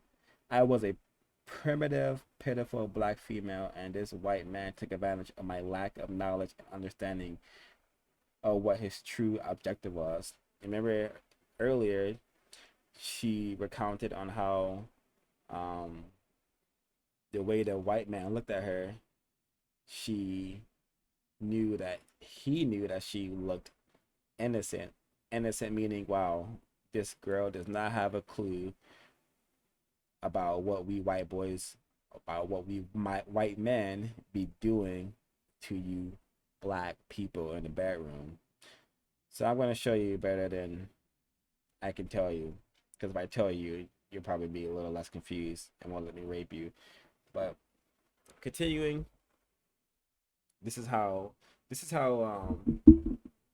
white people choose their victims. Who are they going to take to the bedroom? They know which one of us are confused and totally oblivious to their behavior patterns and how dangerous they are, how deceptive they are. So they know which ones to choose and capture and defile and the bedroom. At that time, I did not understand at that time I did not understand what was happening to me, nor could I identify it. All I knew was that the sex with the white man was hurtful. I'm not a woman when compared to white women, but neither are any black females. The things the white man said to me were labeled as deceit. One of the most important things I remember was the way he entered my body. I said that it was gentle, but once he got inside, he went on like a wild man. Now, this is very important for victims of white supremacy racism to remember and understand. Very important. This is why there's 3 items associated with maximum racist aggression. One being deceit, and one being the actual sexual intercourse. Now, this is very important for victims of racism, white supremacy to remember and understand. When I got up in the morning, he was nice to me again. So the white man was saying one thing and doing something different. He was, in fact, misleading me, and the code caused this deceit. And this also produces a large amount of confusion in our brain computers. So don't need to read that. So as you can see, this book is I would urge everyone to definitely get their copy of this book as well, because this is very, very insightful on what goes on in the bedroom between black females and white men. Very, very tragic. So it says here, page 6.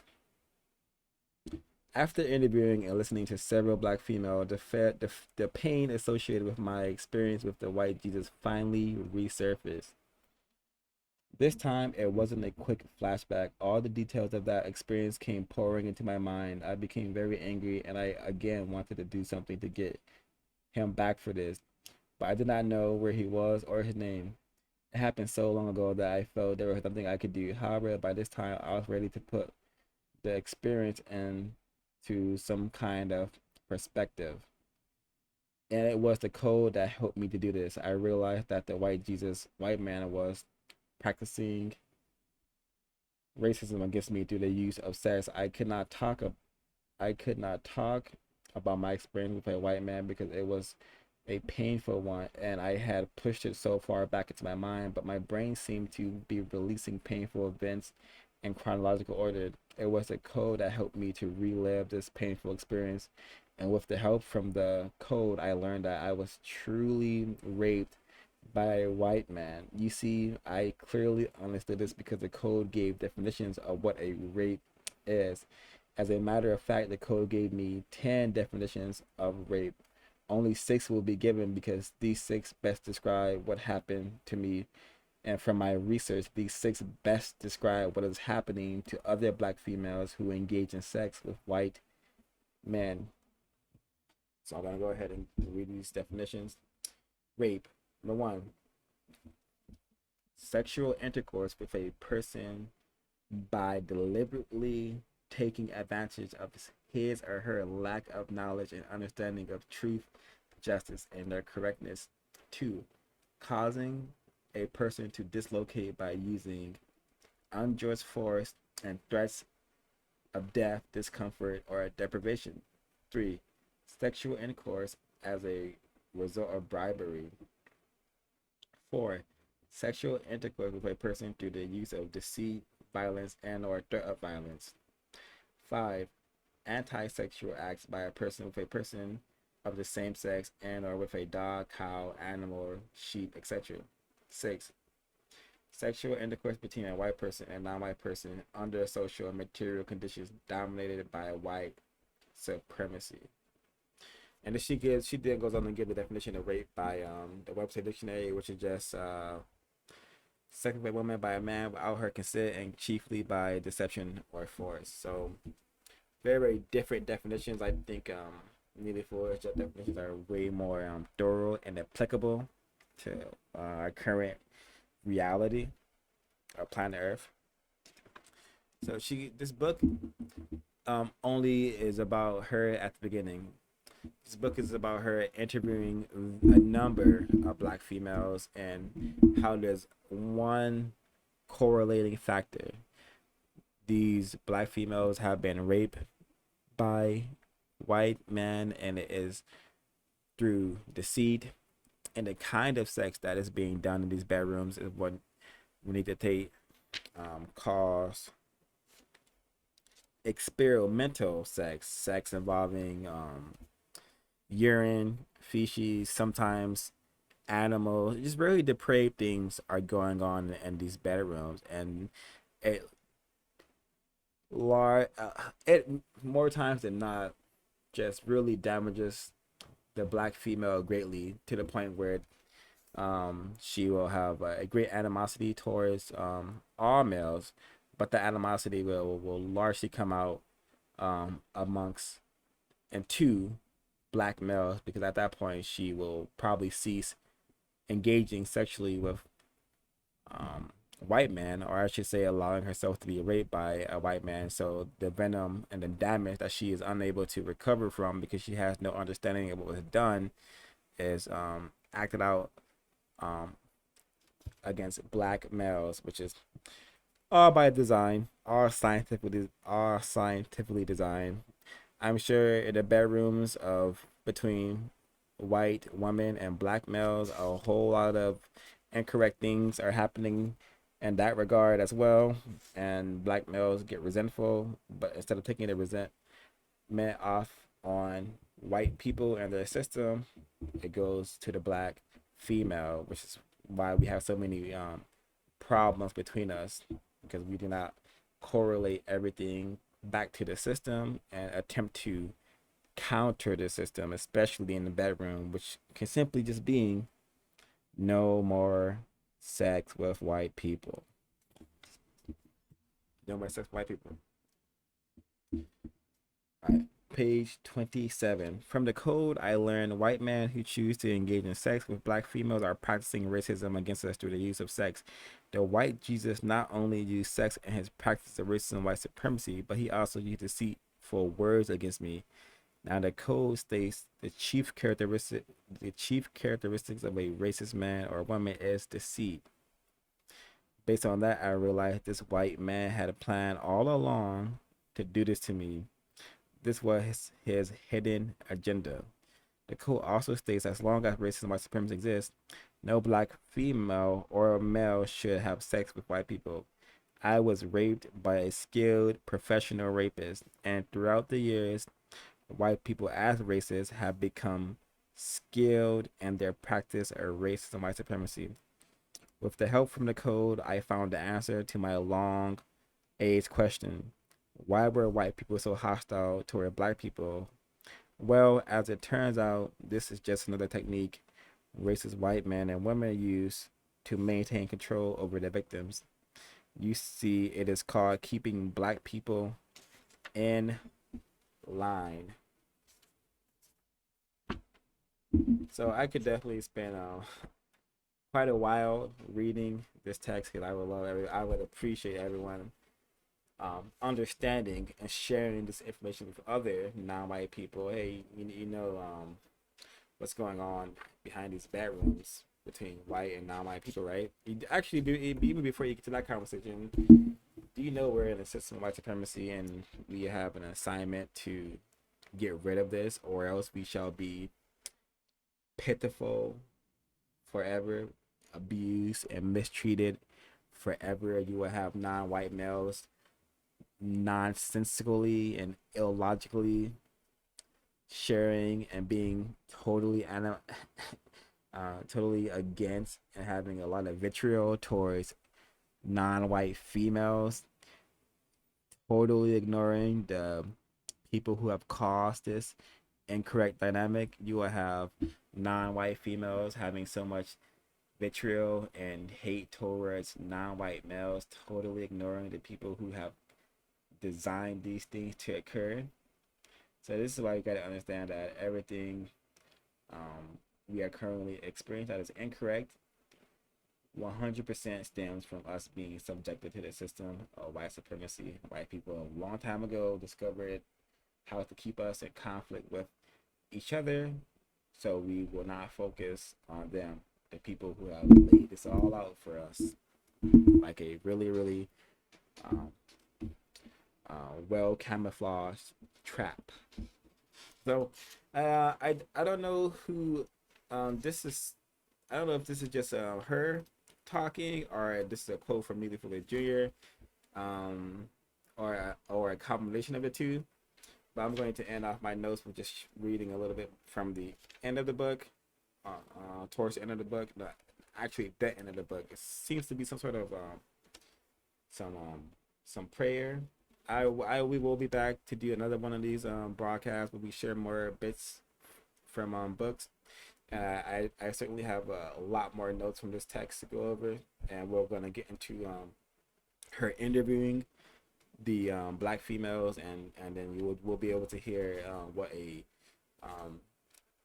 very confused victim of racism, how they report and how they hide the truth from what they are experiencing at their deficit. So 433. I give all praise to the creator who had to place me under fear to complete this assignment. Glory to the almighty creator. Now search for the racist white men and women. Many of them are right next to you in your bedrooms. They must be identified and exposed. You see, the worst thing that white people have ever done to black people is engage in sex acts against us. This is the worst thing that was done to black people, more so than killing a black person. And I guess the first most worst thing that happened to black people was to be born under these conditions. Racism, white supremacy. We must fight in this war to control ourselves. This is all that you can do. But it's very powerful thing for a people who's under the control of another group of people. So this is the assignment. Now take that, stand for truth plus justice equals peace. All right, I'm sure this is Reneathia Tate's speaking here.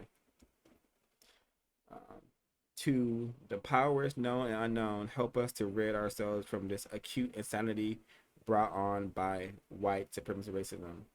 My pain is long and deep. Oh, Mother, help us, Mother Earth, creator of all people. You see, I don't know what we have done to have this great injustice committed against us, Mother.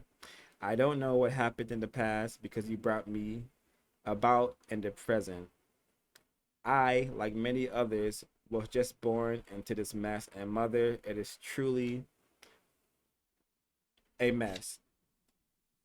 But, oh, Mother, with your help, I will accept my assignment, and Mother, I will do whatever you call upon me to do. I ask you, the creator of all things, the stars in the sky, the heavens and earth, the creator of my fingernails, I'm asking for your protection. Oh, Mother, protect me and protect all the non-white, pitiful people of this planet. Mother, we are weak. Protect us individually and collectively because you gave me this assignment and you told me to accept life over death. And I am the one who sent you to do this job. I am the one who you sent to do this job. And oh, Mother, because I am the only 1/0 racist man and woman, let my people go so that we may be free and grow into men and women. Assignment complete. In my hand was placed a ball so big, bigger than me, and now I pass it on to you. Carry it to your own individual freedom. Freedom comes when you refuse to go along with this tragic arrangement agreed upon by white people for non-white people under white supremacy. Freedom comes when you control yourself. Freedom comes white supremacy ends when each of you black, brown, and yellow and red people refuse to just sing songs about it. Freedom comes when you non-white people are ready for it to come. Victory is my name, justice is my claim. 1/0. Freedom is coming. And this is like very end of the book besides it, before it gets to like the index. So yeah, excellent book. You can find it here. I'll put it in the description of this broadcast. Yeah, it's law. I'm sure this is information that's not easy to digest for a lot of us, but it is information that should be understood by all of us about what is happening between white people and non-white people in the area of 8 sex.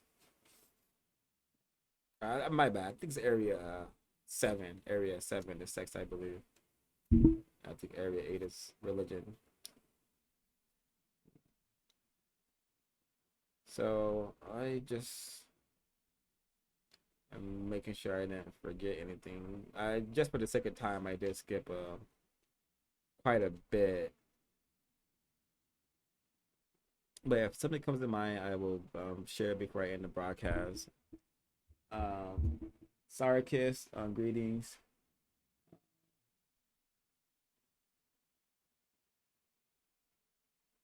Yeah, still learning.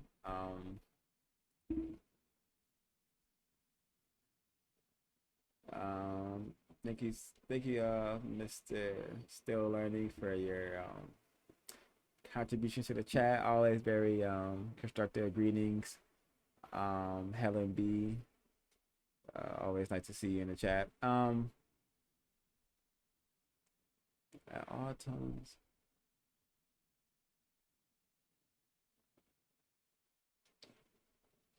Yes, still learning.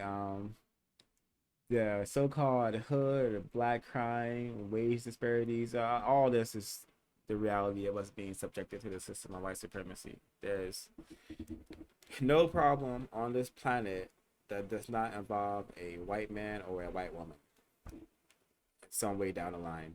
That is just it's asinine to think that non-white people are the cause of any worldwide problems, let alone the so-called high crime rates amongst us and so-called hood, which is just an area that white people love to exist in that manner that we know as the hood. So yeah, this this the context of his book, just the how she has set this book up. She has given like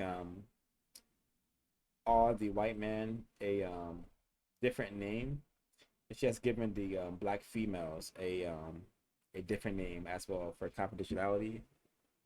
And I'm just going to because I think it's very interesting. And if you go to the website, you can read some snippets from the book. But this interview and like these interviews are from quite a while ago, almost 30 years ago, over 30 years ago, actually, for some of them. But still very, very similar to stuff you could go on TikTok and hear black people complaining about because they're not doing anything to counter it. That's a complaint. We're not attempting to counter it and solve that problem. But yeah, the name she has given to the race soldiers, rapists, white terrorists, white supremacists are Mr. Nervous, Mr. Hostile, Mr. Deadly, Mr. Fun, Mr. Liberal, Mr. Con, Mr. Nice. Because she also has interviewed, I probably didn't say that, but she also interviewed a white man. Oh, why do you want to have sex with me? You know, she did it very covertly, and directly in some cases. So hugely constructive book. This is why it's very hard to find.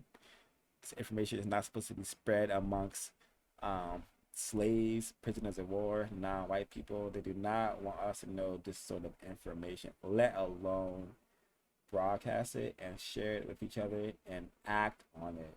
No more sex with white people. Mr. Nice, and she has sections involving the black females.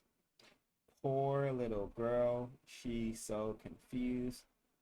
Miss Do Anything, the baby girl, Miss Pay Me, Miss Fantasy, Miss Black Nationalist, Miss Pitiful, Miss Nasty, Miss Guilty. And she has another section involving interviewing the white men, rapists, psychopaths, sociopaths, terrorists, white supremacists, Mr. New, Mr. Clean, Mr. Fit, Mr. Ass, Mr. Experiment, Mr. Boyle, and then the final section. Actually, not the final section, but chapter 5, Miss Conscious, Miss Fairy Tale, and this nickname right here just reminds me of one of my important notes that she mentions in the beginning of the book. We are taught absurd lies. We are taught to exist in a fantasy where everything is about how hard you work, and then you could go live in La La Land. You know, find your soulmate, find your husband or wife, and everything's going to be smooth sailing once you work hard and get a nice job and a nice partner. This is a fantasy. The system of white supremacy racism that currently exists and has existed for quite a while is a hell.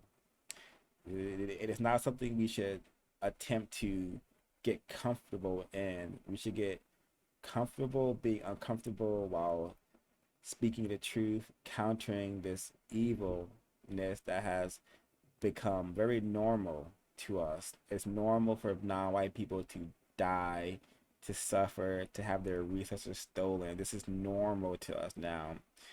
That is insane. That is very, very incorrect. We should begin to care more about what's occurring on this planet and not distract ourselves with nonsense, thinking we're going to just thinking as long as it's not us in the Congo, as long as it's not my family suffering, that I'm good. one non-white person suffering incorrectly, one non-white person perishing unjustly should make all of us very, very angry and motivate us to solve this problem. That is how we, that's, I would suggest that's how we begin to think. That's where we put our will and focus on. But the material nonsense that we allow to distract us from the truth is very, very tragic. We are living in a deranged fairy tale, but that is not entirely our fault. The racists have made us very delusional and very confused. That instead of seeing the blood and guts being spilled everywhere, we see smiling faces and glamored up people. And racists are very smart. We have to get somewhat smart like them to focus and solve this problem. And they don't do it by jumping up and down, glamming themselves up, or acquiring a bunch of nonsense. They did it with lots of thinking and using their will to achieve their goals. And their goals seem to be to dominate us. So our goal needs to be to come from under their domination. And Neely Fuller has suggested a system of justice by guaranteeing no one is mistreated and the people who need help receive constructive help. If any victim has a better solution, then by all means share it and act on it. But we must change our behavior immediately, our thinking immediately. All right, continue on with the nicknames she's given: Miss Survival, Miss Anti-Sex, Miss Temporary, Miss Property, Miss Hyde, and another interview from it's like from a racist rapist, Mr. Love Pain. And she has a number of other sections that will cover like the black and female dilemma. But yeah, we're definitely gonna tackle this book again. May do a full study on it. But yeah, I'm going to see if anyone from the broadcast would like to chime in. If not, we will adjourn briefly. I mean, shortly.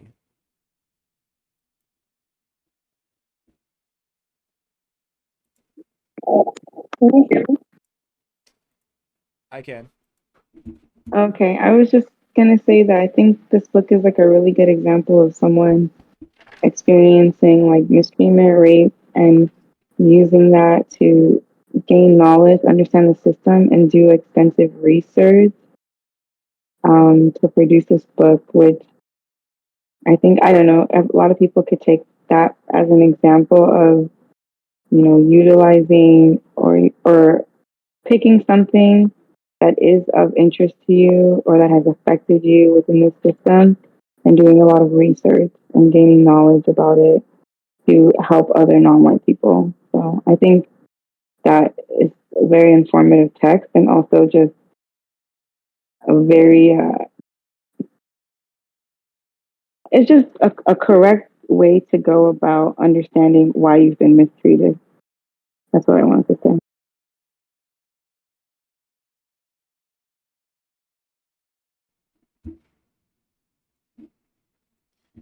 Agreed. Tremendous amounts of black self-respect. Practiced by Miss Reneathia Tate. Lots of courage and bravery, and just following the assignment on her part. So, please, I'm sure she may be still reachable through this website as well. So, if you do not have the text, see it right here on the screen. Zoom in on it. In case that's right here, top of the page. Please, um, let's do more. Let's do more attempting to solve this problem. It's 2023. Should not be 30,000 years from now, and we're still getting raped by these people. Still having bombs dropped on various dark countries, dark areas, and no such thing as a black country, non-white country, in my era. But before I ramble on some more, thank everyone for their participation. A tremendous thanks to Less Confused, Helen B, Rate This Record, CRWS for supporting the effort of CRWS, and myself. It's been highly helpful, this initiative, this concept, and thanks everyone in the chat, Syracuse, still learning, and everyone who has not said anything in the chat but they are here. Appreciate it. I appreciate your viewership and audience-ship. Share this information if you found it to be constructive. It is September 10th, 2023. We will try to do this on a weekly basis, preferably on Saturdays, but if something happens, then on Sundays or even Mondays. Oh yeah, thanks again. I'm gonna mute and play our outro clip.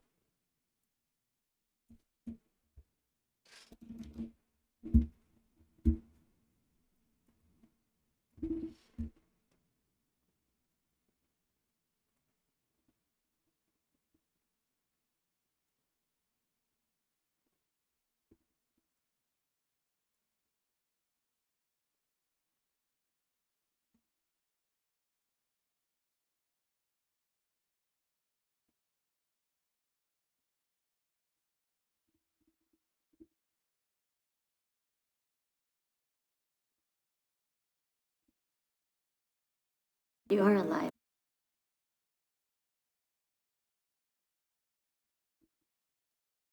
You are alive. No. I exist.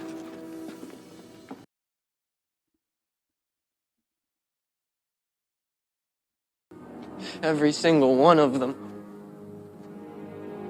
And not just the men, but the women. And the children, too. Alrighty, thanks all for tuning in. CRWS signing out.